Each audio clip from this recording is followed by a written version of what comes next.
Olá pessoal, eu sou a Tamara e chegamos no capítulo 37 do livro Os Mensageiros, no Santuário Doméstico. Então, lembrando o capítulo anterior, a família estava fazendo o culto do Evangelho no lar e o capítulo anterior era um momento para conversação, para perguntas sobre o cotidiano, sobre qualquer dúvida que eles possam ter.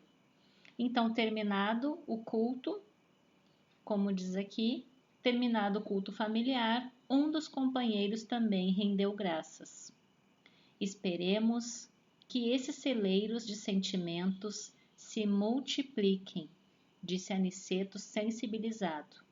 O mundo pode fabricar novas indústrias, novos arranha-céus, erguer estátuas e cidades, mas sem a bênção do lar, nunca haverá felicidade verdadeira. Bem-aventurados os que cultivam a paz doméstica, exclamou uma senhora simpática que estivera presente ao nosso lado durante a reunião. Quantos de nós preferimos, em alguns momentos da nossa vida, estar fora de casa para não ter que estar dentro de casa com a sua família, porque existem antipatias, existem problemas inacabados em que não se dialoga, não se conversa e vai se levando com uma barriga, com a barriga, como a gente diz. E aí não se resolve, fica cada um de um lado, convivendo no mesmo espaço, porque é família, mas ali não se percebe uma paz completa. 2 cooperadores de nosso lar serviram-nos alimentação leve e simples, que não me cabe especificar aqui, por falta de termos analógicos. Então, os desencarnados mentores foram ter a sua refeição em ambiente separado. Em oficinas como esta, explicou o instrutor amigo, é possível preservar a pureza de nossas substâncias alimentícias. Os elementos mais baixos não encontram neste santuário o campo imprescindível à proliferação. Temos bastante luz para neutralizar qualquer manifestação da treva.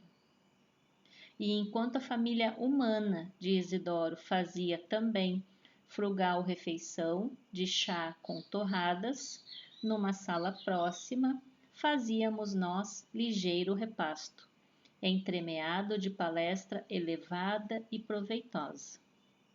O ambiente continuou animado em teor de franca alegria. Depois das 23 horas, a viúva recolheu-se com os filhinhos, em modesto aposento.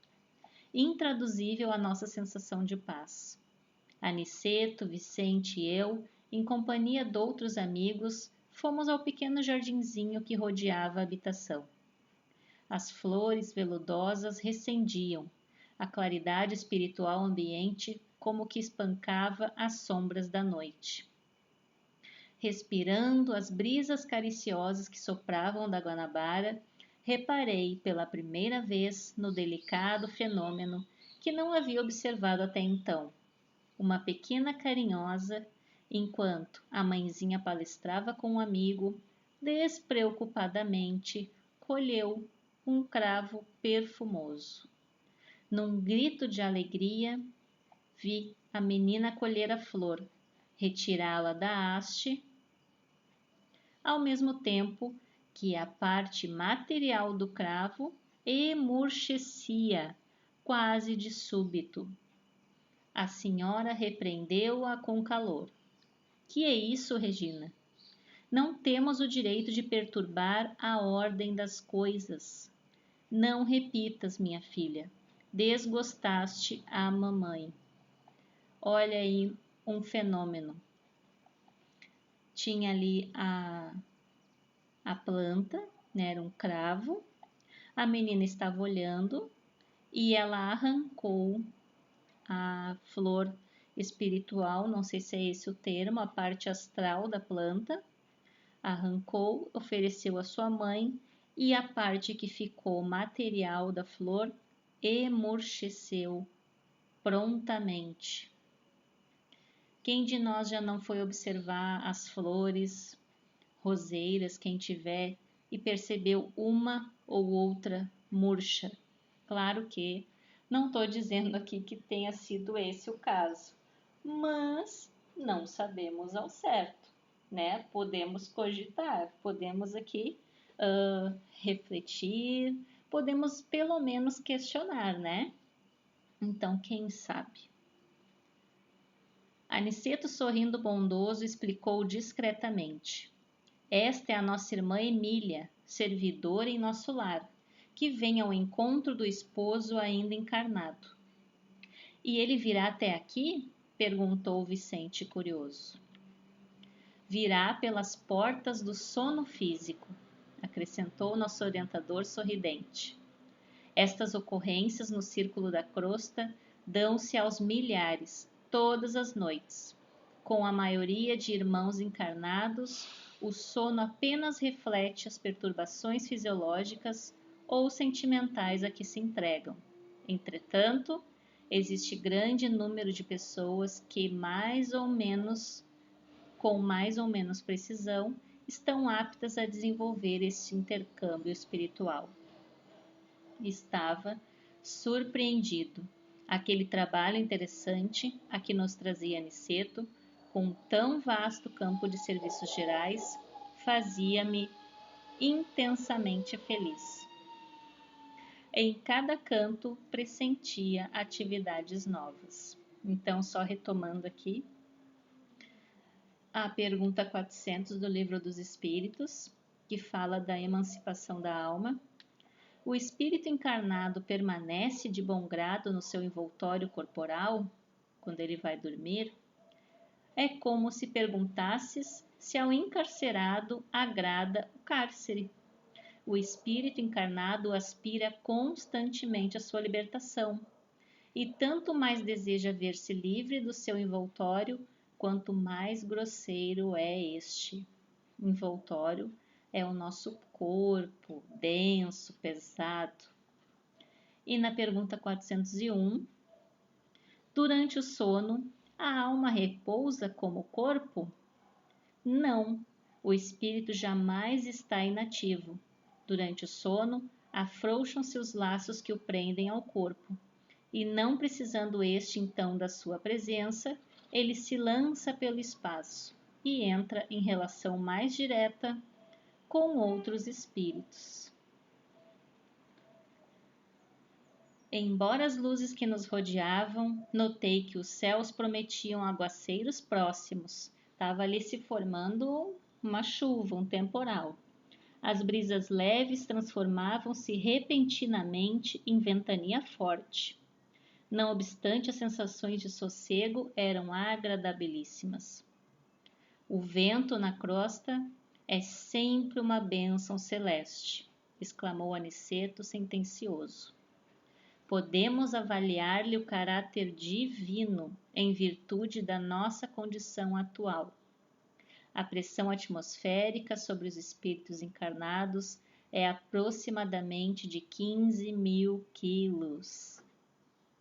Todavia, é interessante notar, aduziu Vicente, que não sentimos tamanho peso sobre os ombros. E retornando aqui na questão do vento, não é a primeira vez que o livro dos Mensageiros fala do vento. Como nós vimos anteriormente, nós criamos matéria mental o tempo todo, porque estamos pensando o tempo todo. E pensamento é fluido.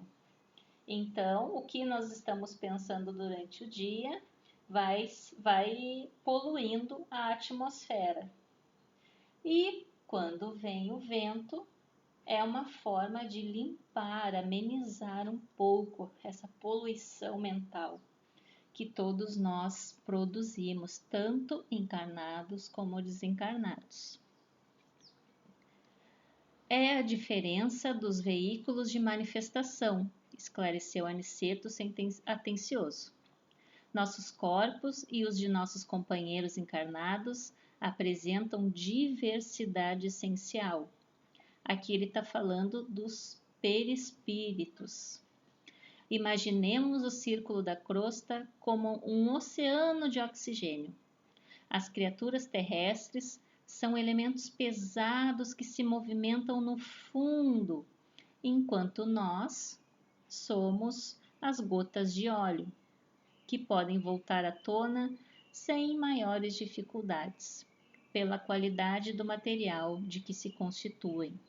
Por que acontece isso?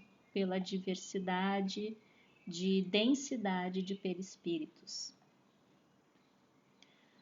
A essa altura do esclarecimento, notei que formas sombrias, algumas monstruosas, se arrastavam na rua, à procura de abrigo conveniente. Reparei com espanto que muitas tomavam a nossa direção, para depois de alguns passos recuarem amedrontadas.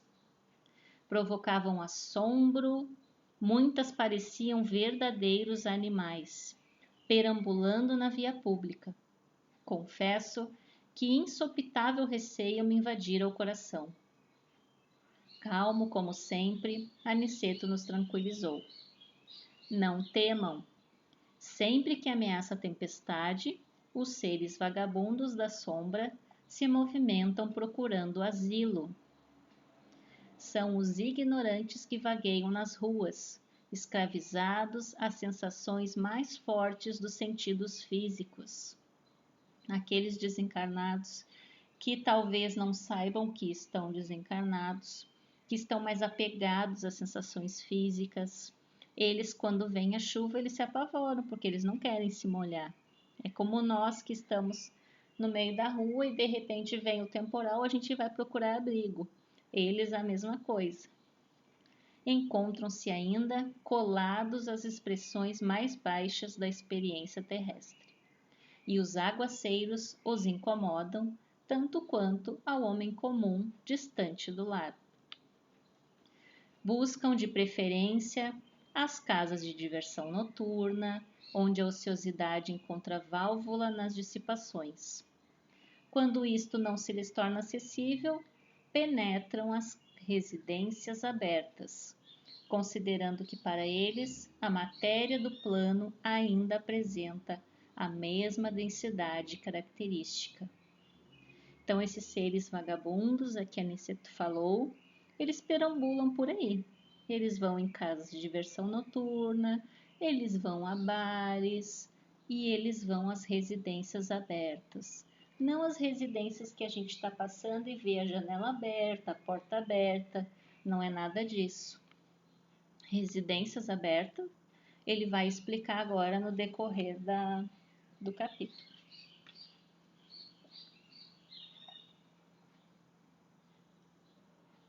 E demonstrando interesse em valorizar a lição do minuto, acrescentou: observem como se inclinam para cá, fugindo em seguida. Por quê? Espantados e inquietos. Estamos colhendo mais um ensinamento sobre os efeitos da prece. Nunca poderemos enumerar todos os benefícios da oração.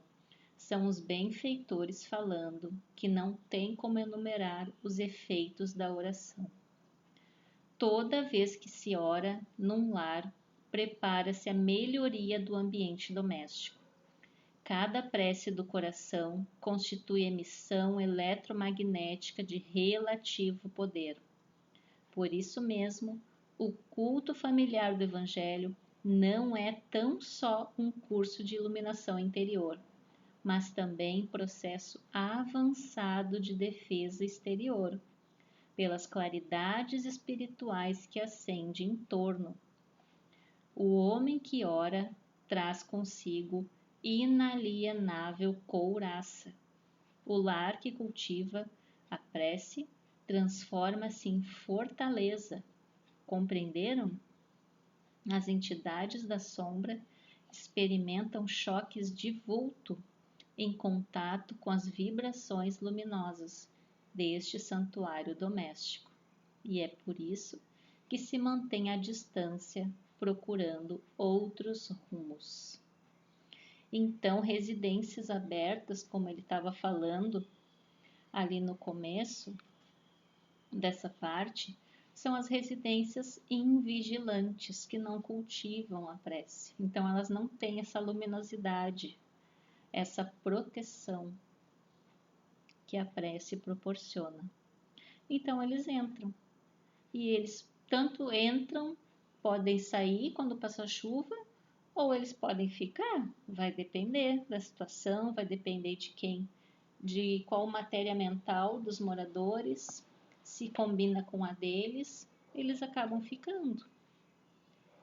Então, vigiai e orai a todos nós.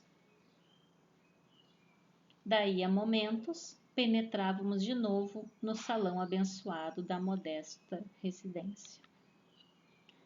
Como quem estivesse atravessando um país de surpresas, outro fato me despertava profunda admiração. Isidoro e Isabel vieram a nós, de braços entrelaçados. Irradiando ventura, aquela viúva pobre do bairro humilde vestia-se agora lindamente, não obstante a adorável singeleza da sua presença. Sorria contente ao lado do esposo. Via-nos a todos, cumprimentava-nos amável. Meus amigos, disse ela serena, meu marido e eu temos uma excursão instrutiva para esta noite. Deixo-lhes as nossas crianças por algumas horas. E desde já lhes agradeço o cuidado e o carinho. Vá, minha filha, respondeu uma senhora idosa. Aproveite o repouso corporal. Deixe os meninos conosco. Vá tranquila. O casal afastou-se com a expressão de um sublime noivado. Nosso orientador inclinou-se para nós e falou: observam vocês como a felicidade divina se manifesta no sono dos justos? Poucas almas encarnadas conheço com a aventura desta mulher admirável, que tem sabido aprender a ciência do sacrifício individual. Quem a vê durante o dia, uma senhora sozinha, cuidando das crianças, da alimentação, da saúde, da sustentação financeira, vê que está no seu sacrifício individual. Mas ela tem o sono dos justos à noite, porque ela tem a sua consciência tranquila. Ela está conseguindo manter a família, tanto no lado material, quanto no lado moral. Ela está ali fazendo culto no lar, ensinando, exemplificando. Então, e à noite, no sono, ela encontra o seu esposo já desencarnado, que é mais um motivo para termos fé no futuro, daqueles que conhecemos que já partiram, da certeza de que eles continuam vivos e que podemos sim encontrá-los em algum momento. Um lindo capítulo, espero que todos tenham gostado. Nos encontramos no próximo. Fiquem com Deus e até!